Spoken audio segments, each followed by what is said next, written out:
오늘은 가나 혼인잔치에서 일어난 기적에 대해서 말씀드릴 텐데요. 제목은 기적이 일어날 조건과 기적을 일으키시는 하나님의 이유에 대해서 오늘 말씀드리겠습니다. 기적은 꼭 치유만이 기적이 아니거든요. 우리의 삶 가운데 일어나는 마음의 변화, 삶의 변화도 다 기적인 줄 믿습니다. 자, 오늘 말씀은 잠깐 설명하면 주님은 가나 혼인잔치에 오셔서 첫 번째 기적을 일으키십니다. 혼인잔치에 갔는데 포도주가 떨어졌어요. 그 당시 유대인들은 포도주를 이렇게 음식으로 먹었던 것 같습니다. 자취집에 홍어가 떨어진 거예요. 우리나라로 말하면. 그러자 마리아는 예수님께 뭐라고 말하냐면 포도주가 없어요. 이렇게 라고 말을 하죠. 예수님께. 그러자 이렇게 말하는 이유는 뭐냐면 포도주를 만들어주세요 라는 뜻이었던 거죠. 주님은 처음에는 내 때가 아직 이르지 아니하였나이다 이렇게 말하지만 마리아는 계속적으로 하시도록 적극적으로 밀어드립니다.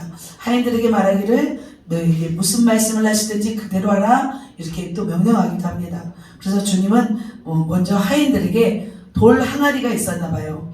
돌 항아리 6개에 가득 채우라 합니다. 그러자 하인들이 돌 항아리에 물을 가득 채웁니다. 그러자 이제는 떠서 연회장에 갖다 주라 이렇게 하십니다.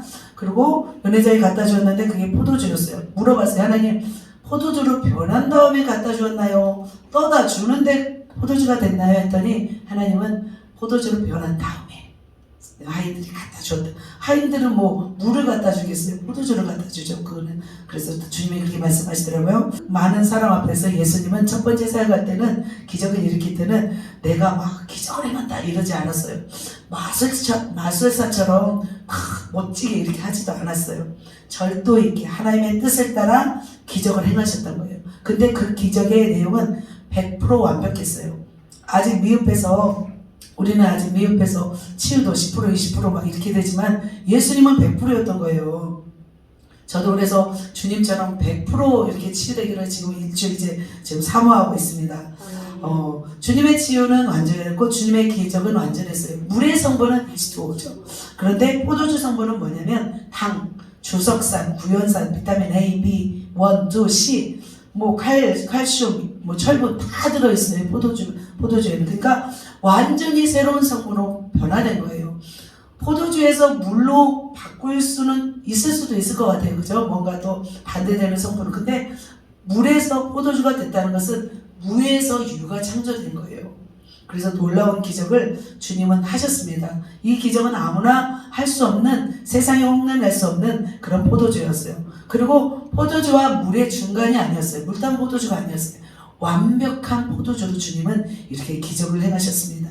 주님의 치유도 중간 치유가 없으신 것 같아요. 우리는 좀 불완전한데 주님은 100% 치유하셨어요. 주님은 완전히 치유하셨습니다. 그래서 우리도 온전히 주님의 뜻에 온전히 부합된다면 반드시 100% 주님의 기적을 베푸실 줄 믿습니다.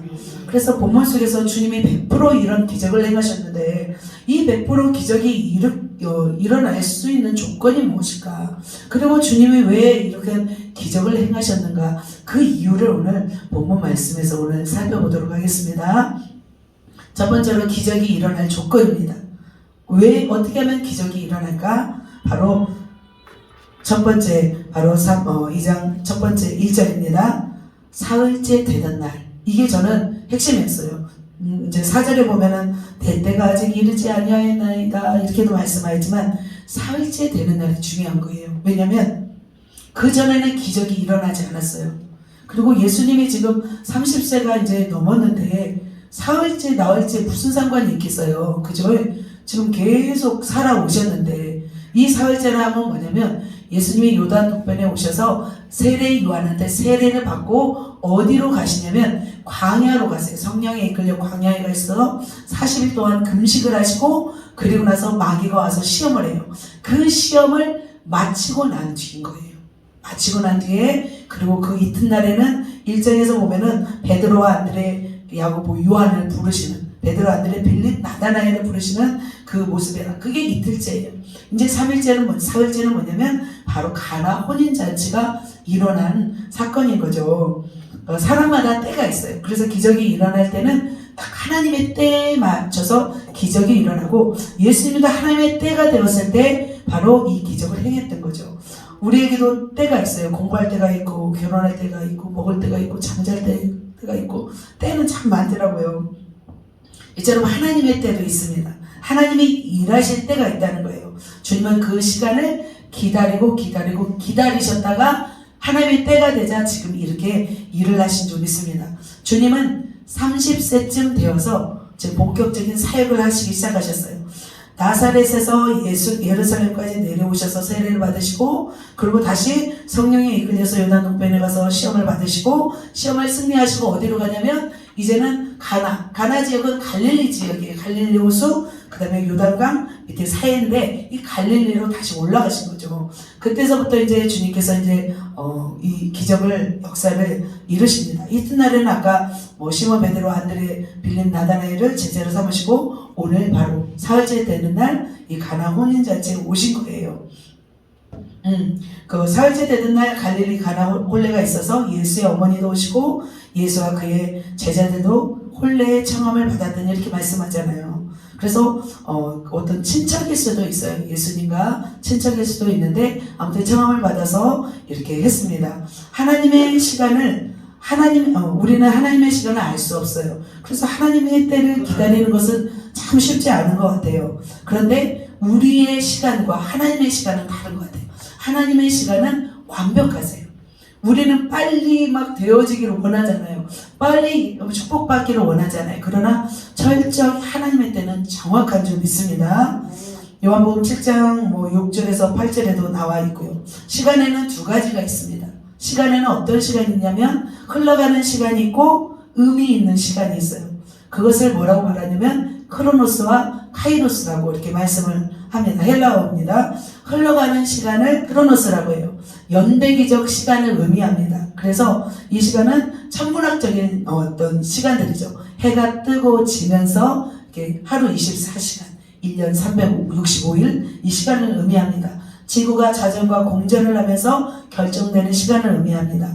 그리고 낮과 밤이 오고 봄, 여름, 가을, 겨울 이렇게 찾아오는 그런 시간입니다. 생물들이 동물을 낳고 또 죽고 또 식물들도 꽃이 피고 열매 맺고 죽고 이 시간들이 바로 크로노스 시간입니다. 그래서 철새들은 철을 따라 이동하잖아요. 또 겨울이 되면 또 잠을 자는 곰이 있고 뱀이 있고 이런 동물들도 있는 것 같습니다. 이처럼 모든 사람들은 이 크로노스 시간에 살아가고 있어요. 그래서 어떤 사람은 일찍 생을 마감하기도 하고 또 늦게 마감하기도 합니다. 그러나 그때는 어떻게 보면 하나님의 때, 카이로스라고 할 수 있는 것 같아요. 흘러가는 시간은 우리가 잡을 수는 없지만 어떤 특정한 시간, 그 특정한 시간을 의미하는 것이 바로 카이로스입니다. 이 카이로스는 뭐냐면 어떤 일이 수행되기 위한 시간, 특정한 시간을 의미합니다. 계획이 세워지고 그 계획이 실행되는 시간을 의미합니다. 하나님의 활동이 전개되고 하나님의 계획이 실현되는 시간이 바로 카이로스입니다. 우리는 빨리빨리 일이 진행되기를 원하고 빨리빨리 하나님의 역사가 우리 가운데 일어나기를 원하지만 하나님은 그 흘러가는 시간에 정확한 타이밍을 아시고 그 정확한 타이밍 가운데 하나님이 역사하시는 분인 줄 믿습니다.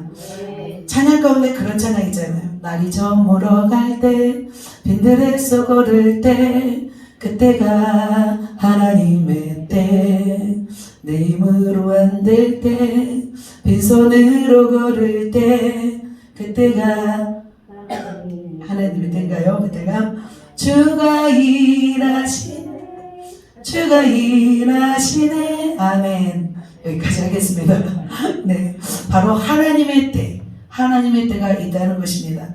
지금 저와 여러분 우리 교회는 하나님의 때에 봉착한 줄 믿습니다. 저는 하나님의 때를 너무나 많이 기다렸어요. 섬에 있을 때도 그냥 너무 지루했어요. 일하는 게 지루한 게 아니라 하나님의 때를 기다리는 게 너무 힘들었습니다. 하나님의 때가 과연 언제일까? 하나님은 우리가 아무리 힘들어도 그냥 빨리 이루게 해달라고 할지라도 하나님은 철저하게 우리를 기다리게 하시더라고요. 그런데 이제는 때가 된 줄 믿습니다. 주님의 때도 이제 주님의 마지막 때도 가까이 온 줄 믿습니다. 이 마지막 때는 어떤 일이 있냐면 기근과 지진과 처처의 기근 지진 전쟁이 있다고 해서 민족과 민족이 나라와 나라를 대적하여 일어나겠고 하는 이런 처처의 여러 가지 일들이 있습니다. 그리고 이 마지막 때에는 어떤 역사가 있을 것이냐면 세계 대추수의 부흥의 역사가 동시에 일어날 줄 믿습니다. 그래서 우리 이 마지막 때를 살아가고 있는 우리는 주님이 일하실 때를 우리는 기다려야 되고 주님의 일하실 때를 우리가 놓치지 말고 주님이 일하실 때 함께 일해야 될 줄 믿습니다. 세계의 현재 역사를 이렇게 현재 돌아가는 모습을 보면서 주님 오실 날이 가까이 왔구나. 우리가 더 깨어서 주님의 오실 날을 예비해야 되겠구나. 그래서 우리는 더 때를 분별하고 기다려야겠구나 생각이 들었습니다. 우리는 지금 깨어 있어야 될 때인 줄 믿습니다. 그러니까 이번 주부터 보니까 우리 교회를 많이 공격도 하고 하는 걸 보면서 우리 교회 뭔가 일이 일어나려고 하는구나. 저는 이걸 많이 느끼고 있습니다. 그래서 우리는 더 기도로 더 준비해야 될 줄 믿습니다. 기적의 조건 첫 번째는 하나님의 때입니다. 하나님의 때에 기적이 일어납니다. 두 번째 기적의 조건은 요한복음 2장 7절에서 8절입니다. 같이 한번 읽겠습니다. 시작. 예수께서 그들에게 이르시되 항아리에 물을 채우라 하신즉 아귀까지 채우니 이제는 떠서 연회장에게 갖다 주라 하심에 갖다 주었더니 저는 7절에서 보았습니다. 항아리에 물을 채우라 하신즉 아귀까지 채우니. 두 번째 기도의 조건은 뭐냐면 기도의 양이 채워지는 거예요. 물론 이 물을 떠는 거하고 기도하고 무슨 상관이 있냐 말할 수 있겠지만 영적으로 해석할 때, 알레고리컬하게 해석할 때는 기적이 조건, 기적이 일어나려면 반드시 기도의 양이 채워져야 될 줄 믿습니다. 그래서 주님은 물을 어디까지 채우라 하시냐면 아구까지 채우라 하십니다. 그래서 우리도 기도의 양이 기도의 아구까지 채워져야 되는 거예요. 기도 제목마다 다 달라요. 어떤 기도 제목은 작아요. 어떤 기도 제목은 커요. 그래서 어떤 기도의 항아리는 작고 어떤 기도의 항아리는 클 수가 있어요. 그러나 그 기도 제목마다 그 항아리마다 그 기도가 채워질 때 반드시 역사하실 줄 믿습니다. 반드시 기적이 일어나기 위해서는 기도의 양이 채워져야 합니다. 기도의 양이 채워지지 않으면 주님이 역사하시지 않습니다. 물론 주님은 역사하실 수 있어요. 기적을 나타내실 수 있어요. 그러나 주님은 어떤 하나님이시냐면 공의로운 하나님이시죠. 되게 하나님은 체계적이고 논리적이고 굉장히 합당하신 하나님이시기 때문에 그거에 맞는 기도의 양이 채워져야만이 하나님은 역사하십니다. 물건을 파는 주인도 그 물건에 맞는 값을 주어야만이 그 물건을 팔잖아요. 우리가 마트에 가서도 대파 한 단에 3,000원이면 2,800원 주면 안 줘요. 살 수 없어요. 마트에 가면. 물론 시장에는 모르겠지만 마트에 가면 3,000원을 내야만이 대파 한 단을 살 수 있는 것처럼 마찬가지로 우리의 기도 제목, 우리의 기도 양도 채워져야 될 줄 믿습니다. 다니엘서에 보면은 누가 나오냐면 바벨론의 마지막 왕 벨사살이 나와요. 근데 이 벨사살이 술을 먹고 있잖아요. 그 성전에서 가져온 그릇을 가지고 술을 따라 먹고 있는데 갑자기 벽에 큰 손이 나타나서 막 글을 쓰는 거예요. 그래서 아무도 그 글을 해석할 수 없었을 때 다니엘이 가서 해석하잖아요. 메네메네 데겔 우바르신이라는 단어를 썼어요. 그 뜻은 뭐냐면 하나님이 보시기에 왕이 저울에 따라 부족하다라는 뜻이에요. 그러니까 하나님 보시기에 부족하여 바벨론을 이제는 망하게 한다는 그런 뜻인 거예요. 하나님은 이렇게 정확하신 분인 줄 믿습니다. 예수님은 또 12제자를 선택할 때도 어떻게 하셨냐면 밤을 새워서 기도하셨어요. 12제자를 그 수많은 제자들 중에서 12명을 선택할 때도 밤을 새워서 기도의 양을 채우신 다음에 바로 제자를 선택하는 것을 볼 수 있습니다. 다니엘도 보면은 보통 하루에 3번 기도하잖아요. 아침, 점심, 저녁 이렇게 해서 하루에 3번 기도하는데 어떤 전쟁이 일어날 것에 대한 환상을 봐요. 다니엘이. 그런데 다니엘이 21일간이나 금식하며 기다렸어요. 다른 데 같으면 그냥 하루 이틀 며칠이면 하나님의 음성을 듣고 알게 되었는데 21일을 기다려도 하나님의 음성을 듣지 못하는 거예요. 왜냐하면 기도의 양이 채워져야 됐기 때문인 거죠. 다니엘이 금식하며 기도했는데 왜 오래 걸렸을까요? 바로 바사왕 군주가 가로막고서 다니엘에게 오지 못하도록 하였어요. 그런데 20일이 딱 되었을 때 기도가 채워지니까 미가엘 와서 도와주잖아요. 그래서 이렇게 응답을 받는 모습을 봅니다. 변화산에서 내려왔어요. 누가 내려왔어요? 베드로하고 요한하고 예수님하고 이렇게 내려왔죠. 모세와 엘리야와 예수님과 대화하는 그런 모습을 보고 신령한 그 모습을 보고 내려왔어요. 근데 이 땅에는 어떤 일이 있었냐면 귀신 들린 아이를 데려왔어요. 제자들에게. 근데 제자들이 고쳤어요? 못 고쳤어요? 못 고쳤어요. 그때 주님이 하신 말씀이 뭐였냐면 이런 유는 기도 외에는 나갈 수 없느니라 말씀하셨어요. 그래서 제자들이 기도가 부족했던 거예요. 그러나 예수님은 곧바로 치료하신 줄 믿습니다. 그렇다면 우리도 기도의 항아리를 채워야 되는데 좀 더 우리가 기도의 양을 늘리면 되죠. 오래 기도하면 되지만 또 오래 기도할 수 없는 사람은 어떻게 해요? 그러면 어떻게 해야 되냐면 기도 양을 빨리 채우는 방법을 또 알려드리겠습니다. 첫 번째로는 간절하게 기도하는 거예요. 한나의 기도를 보세요. 한나가 아들 달라고 막 며칠을 기도했어요. 그 성전에 와서 막 간절히 기도했잖아요. 그때 엘리 제사장이 축복하니까 바로 응답이 받았습니다. 두 번째로는 집중하면 돼요. 어떤 기도 제목을 가지고 그걸 가지고 집중하는 거예요. 저는 엄청 집중해요. 한 가지 기도 제목이 있다 그러면 그 기도 제목이 완성될 때까지 저는 집중해요. 때로는 3일이 걸리고 일주일이 걸려요. 때로는 열흘이 걸려요. 그 한 가지만에 집중하고 기도하면 그 기도 제목이 이루어지더라고요. 그래서 집중할 때 금식하면 좋더라고요. 7일 금식, 10일 금식, 40일째라도 하고 여러분은 우리 교회에서는 금식 안 하셔도 됩니다. 왜냐면 육을 제거할 수 있는 파쇄가 있기 때문에 금식하지 않고 파쇄한 다음에 제거한 다음에 능력 기도하는 게 빠릅니다. 그 대신 집중하여 기도하시면 됩니다. 세 번째로는 끊지 말아야 돼요. 끊지 말고 지속적으로. 그래서 하루 3시간 100일 기도하면 응답된다고 하잖아요. 그래서 끊지 말고 지속적으로 기도합니다. 그러면 기도의 항아리가 채워집니다. 공부도 하루에 1시간씩 막 열흘 공부하는 것보다 하루에 막 3시간씩 집중해서 공부하면 그게 딱 채워지는 것처럼 마찬가지예요. 그래서 끊지 말고 지속적으로 하면 됩니다. 그리고 네 번째로 금식하면 좀 더 빨리 응답을 받고 기도의 양을 채울 수 있습니다. 그렇게 기도의 양을 채우면 반드시 하나님은 기적을 일으키실 줄 믿습니다. 그래서 우리가 치유를 받잖아요. 치유를 받기 위해서 다 열망하지만 반드시 뭘 채워야 되냐면 하나님의 때가 되고 두 번째 기도의 양이 채워져야 돼요. 그리고 하나님의 마음에 감동이 되는 삶을 살아가면 됩니다. 그러면 하나님이 즉시로 치유하실 줄 믿습니다. 우리가 기도로 채워지지 않고 준비가 되지 않으면 사실 기적이 일어나기가 쉽지 않아요. 그래서 우리 하나님은 우리에게 준비하라고 하시는 것 같습니다. 기적은 저절로 일어나지 않습니다.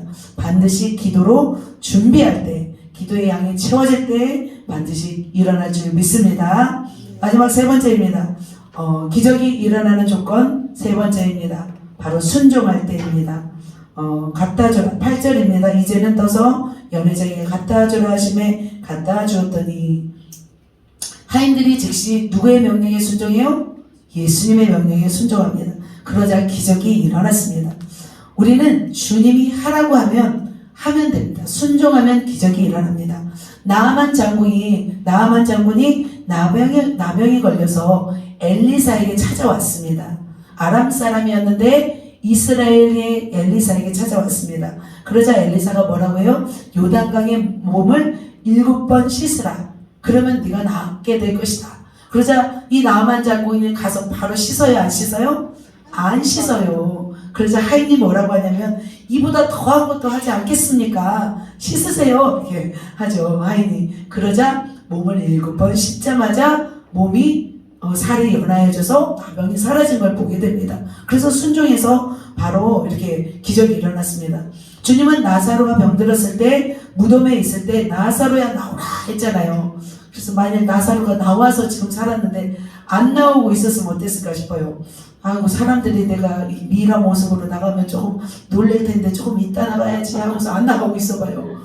안 나가고 있다가 또 다시 죽을 수가 있는 거예요. 순종하고 나갔으니까 막 살아난 기적이 있었습니다.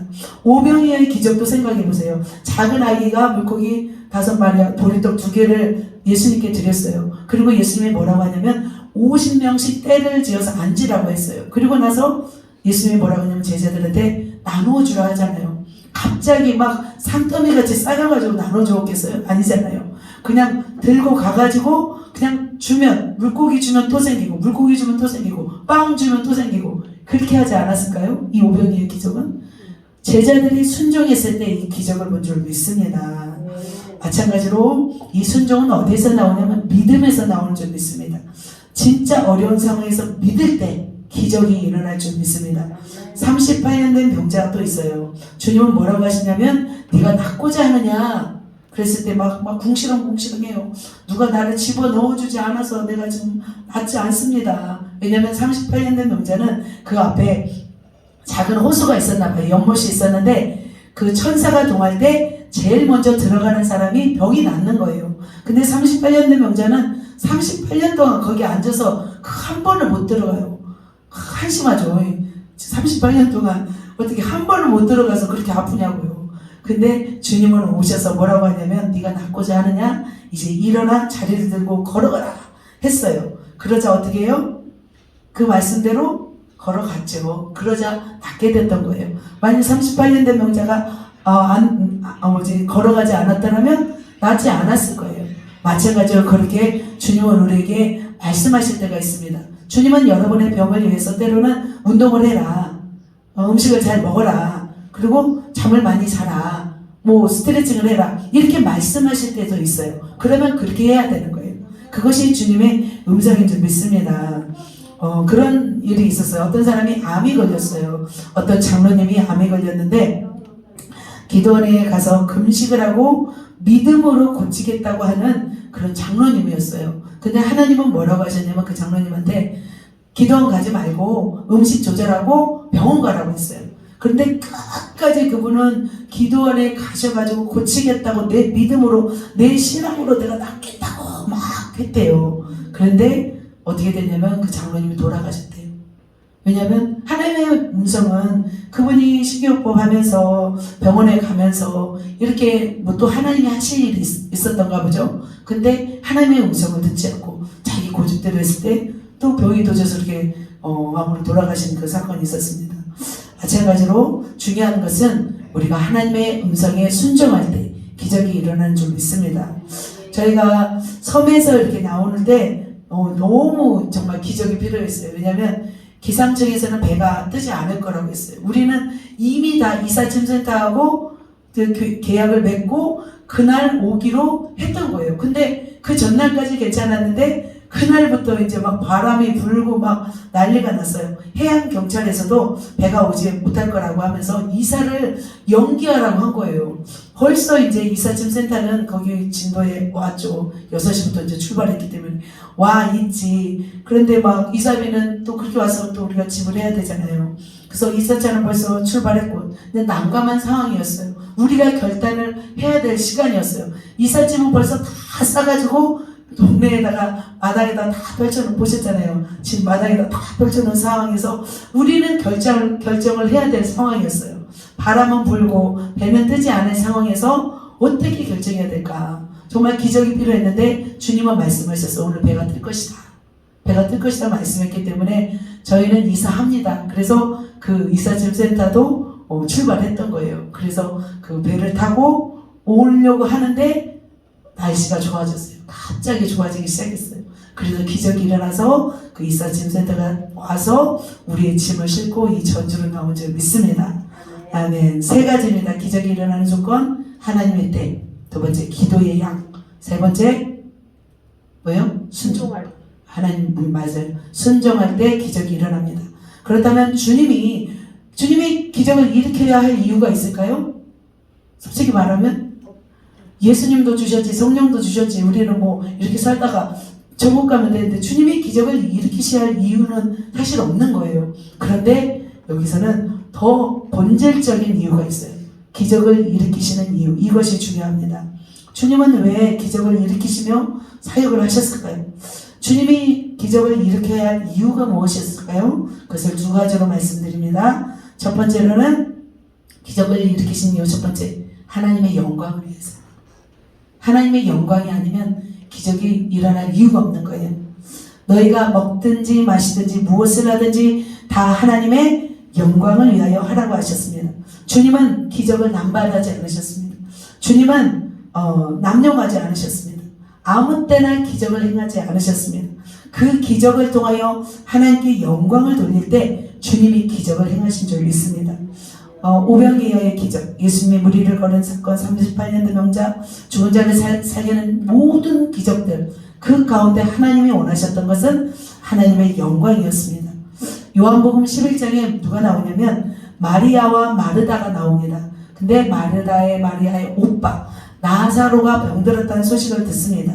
그의 누이들이 사람을 보내어 예수께 보내어 말합니다. 주님께서 사랑하시는 이가 병들었습니다 라고 합니다. 그때 주님이 뭐라고 말씀하시냐면 이렇게 말씀하세요. 이 병은 죽을 병이 아니라 하나님의 영광을 위함이요 하나님의 아들이 이로 말미암아 영광을 받게 하려 함이니라 하시더라. 이렇게 말씀하셨어요. 그러면서 마르다에게 뭐라고 하냐면 내가 믿기만 하면 하나님의 영광을 보리라 이렇게 말씀하셨습니다. 이 나사로가 살리는 사건도 결국은 하나님의 영광 때문에 하셨던 거예요. 또 요한복음 9장에 누가 나오냐면 날 때부터 맹인된 사람이 나와요. 그래서 이 사람이 맹인으로 난 것이 누구의 죄입니까? 주님은 뭐라고 말씀하시냐면 이 사람이나 그 부모의 죄가 아니라 그에게서 하나님이 하시고자 하는 일을 나타냄이니라. 결국 뭐예요? 그를 통해서 하나님이 영광 받으시겠다는 것입니다.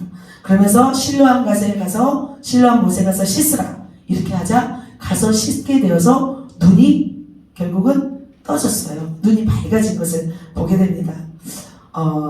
우리에게 치유의 기적, 어떤 삶의 기적을 베푸신 이유는 어떤 말을 듣기 원해서 그렇게 하셨을까요? 우리가 어떤 말을 주로 해야 되냐면 하나님이 하셨습니다. 하나님께 영광 올려드립니다. 주님은 이 말을 너무나 듣고 싶어 하신 거예요. 그래서 우리는 영광 돌리는 삶이 너무나 중요합니다.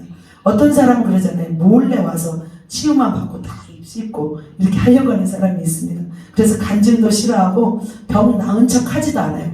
막 오히려 아픈 척 하고 있어요. 왜냐하면 나으면 뭔가 헌금도 해야 될 것 같고 뭔가 괜히 아쉬운 사람 되는 것처럼 생각해서 그렇게 하지 않는 사람들이 있더라고요. 그런데 하나님은 그런 사람에게 기적을 베푸실까요?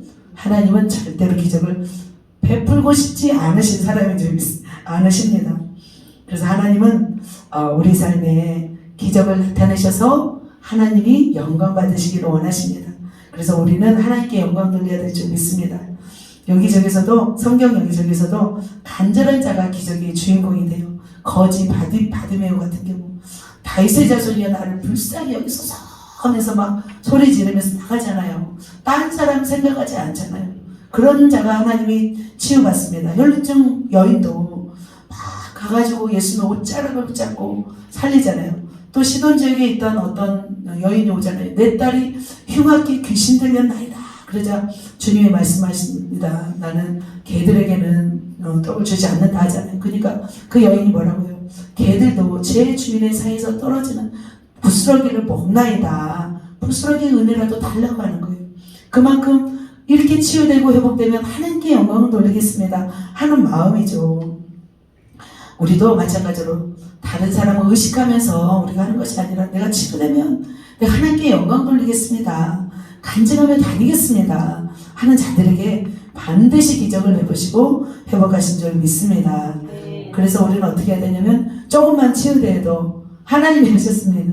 하나님 감사합니다. 그렇게 우리는 나아가야 될 줄 믿습니다. 아멘. 한 번 더 기적을 일으키는 이유 하나 마지막으로 말씀드리고 마칩니다. 왜 그랬냐면 2장 11절입니다. 같이 한번 읽겠습니다. 시작. 예수께서 이 표적을 갈릴리 가나에서 행하여 그의 영광을 나타내심에 제자들이 그를 믿으니라. 아멘. 기적을 일으키신 이유는 믿게 하기 위해서. 제자들이 믿게 하기 위해서. 오늘 본문에서는 제자들이 믿게 하기 위해서 주님이 하신 것도 있지만 또 우리 삶 가운데 기적을 일으키는 이유는 뭐냐면 우리가 믿게 하기 위해서. 더 주님을 믿게 하기 위해서 말씀하십니다. 주님은 무리를 걸으셨고 오병이를 일으키셨고 병자를 고치셨습니다. 귀신을 또 쫓아주셨습니다. 주님은 우리를 사랑하셨어요. 인간을 사랑하셨어요. 우리를 불쌍히 여기셨어요. 그래서 이렇게 우리를 치료하시고 회복시키셨어요. 그러나 주님은 사람들에게 내가 하나님이다. 사람들은 보는 것을 조금 의지하잖아요. 내가 하나님임을 나타낼 방법을 뭘 하셨냐면 기적을 나타내는 일을 하셨어요. 치유하는 일을 하셨던 거예요. 그 당시에는 뭐 바리새인들 중에서도 치유하는 사람이 있다고는 하였지만 정말 이런 세상에 거칠 수 없는 이 일들, 이 기적을 행하면서 아 저거는 사람으로서 할 수 없고 하나님으로서만 할 수 있지 라는 사람들의 소리를 듣기를 원하셨던 거죠. 그래서 주님은 제자들을 데리고 다니시면서 여기저기 치유 기적을 행하셨어요. 제자들이 보는 앞에서 무리를 걸으셨어요. 가르치면서 실물 학습을 하셨던 거예요. 그렇기 때문에 제자들이 어떻게 해요? 사도행전에 보면 사도행전에서 어떻게 해요? 사역들을 보면 제자들도 동일한 사역을 하는 것을 볼 수 있어요. 마찬가지로 주님께서 그렇게 제자들에게 보여주셨기 때문에 그렇게 제자들도 행한 줄 믿습니다. 지금도 우리를 치유하면서 기적을 베풀어 주시는 이유는 뭘까요? 믿음이 약한 분들 더 믿게 하기 위해서 주님은 치유하실 줄 믿습니다. 그렇다면 우리는 또 여러분도 치유 사역을 해야 될 줄 믿습니다. 여러분이 치유 사역을 해야 하는 이유는 또 뭘까요? 바로 하나님, 살아계신 하나님을 증거하고 영광을 돌리고 다른 영혼들에게 주님의 살아계심을 믿게 하기 위해서 우리는 치유 사역을 해야 될 줄 믿습니다. 주님이 10명의 나환자를 치료하셨어요. 그런데 사마리아 사람 한 사람만 돌아와서 어떻게 해서 주님께 감사의 고백을 했어요.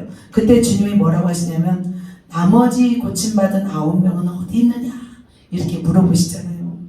그래서 우리도 더 이렇게 더 하나님이 해주신 거에서 감사하고 돌아와서 더 믿고 이렇게 나아간다면 주님이 더 우리 가운데 기적의 역사를 일으킬 줄 믿습니다. 아멘. 우리나라에서도 가난하여 병원비가 없을 때 주님의 강력한 치유의 역사가 일어났어요. 근데 지금은 병원이 있으니까 그렇게 막 치유를 사모하지는 않아요. 보니까 많이 지금 막 치유받아도 그냥 치유가 일어난다 할지라도 사람들이 아쉬워하지 않는 거예요. 치유 집회를 한다 할지라도 그렇게 갈급함이 없는 거예요. 왜냐면은 병원이 있으니까 병원 가서 약 먹으면 된다고 생각하니까. 그러나 하나님이 그것을 기뻐하지 않아요. 근데 하나님을 정말 간절히 소망하고 원하는 곳에서는 하나님의 강력한 치유 역사가 일어납니다. 그래서 아프리카나 정말 오지섬, 가난하고 병들어서 병원비가 없고 약이 없는 곳에서는 하나님의 강력하게 치유 역사가 일어나요.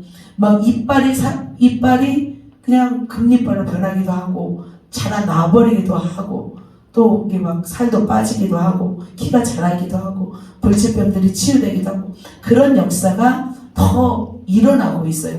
그러니까 성령님의 마음을 우리가 더 헤아리고 하나님을 더 붙잡고 하나님을 간절히 원하는 곳에는 하나님의 치유 역사가 더 일어날 줄 믿습니다.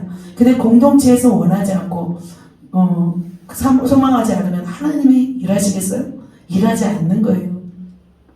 선생님들도 보면은 학생들이 막 공부를 열망하고 막 하면 선생님들이 얼마나 막 가르쳐주고 싶어요. 저도 마찬가지예요. 여기 앞에 서서 말씀을 들으면서 목사님이 생각나는 거예요. 왜 이렇게 조는 사람을 저기 타깃으로 삼았을까? 진짜 졸면은 그게 이제는 거슬려요. 거슬려. 근데 눈을 막 조금 뜨고 있으면 뭐라도 막 주고 싶은 거예요. 뭐라도 먹여주고 싶은. 마찬가지예요. 우리 공동체가 정말 하나님을 사모하고 정말 하나님의 기적을 원하고 그것을 위해서 기도한다면 이 공동체에 하나님이 부어주시지 않을까요? 그냥 일부 몇 사람만 하나님 오늘 치유해 주세요 갈망하면 그것보다 공동체 전체가 원하면 그곳에서 하나님이 더 역사해 주신 거예요. 우리가 그래서 더 사모해야 될 줄 믿습니다. 그래서 주님이 반드시 뭘 원하시냐면 이걸 원하세요. 내가 믿느냐. 주님은 믿음을 원하세요. 네가 믿느냐. 믿을 때 주님이 치료하십니다. 백부장 하인을 고칠 때도 백부장의 믿음을 칭찬하잖아요. 말로만 하시라고. 근데 진짜 그 말하는 시각에 그 하인이 고침받는 역사가 일어나잖아요. 그래서 우리는 작은 하나하나 일까지도 하나님을 온전히 신뢰하고 믿어드리면서 또 영광 돌릴 때 더 하나님께서 강력하게 역사하실 줄 믿습니다. 말씀을 정리합니다. 기적을 일으키시는 조건이 있었죠. 하나님의 때가 돼야 되고 하나님의 또 하나님의 기도의 양이 채워져야 되고 세 번째로 순종할 때 기적이 일어납니다. 하나님의 기적을 일으키시는 이유 뭐예요? 하나님께서 영광 받기를 원하십니다. 그리고 사람들을, 제자들을 믿게 하기 위해서 이 기적을 베푸십니다. 오늘도 우리가 이제 지원 사역을 시작할 텐데 더 우리가 이 하나님의 때가 되었지만 더 기도로 준비하고 더 믿어드리고 순종한다면 하나님께서 강력하게 우리 교회에서도 더 지혜 걷는 기적 역사들이 더 일어나게 하실 줄 믿습니다.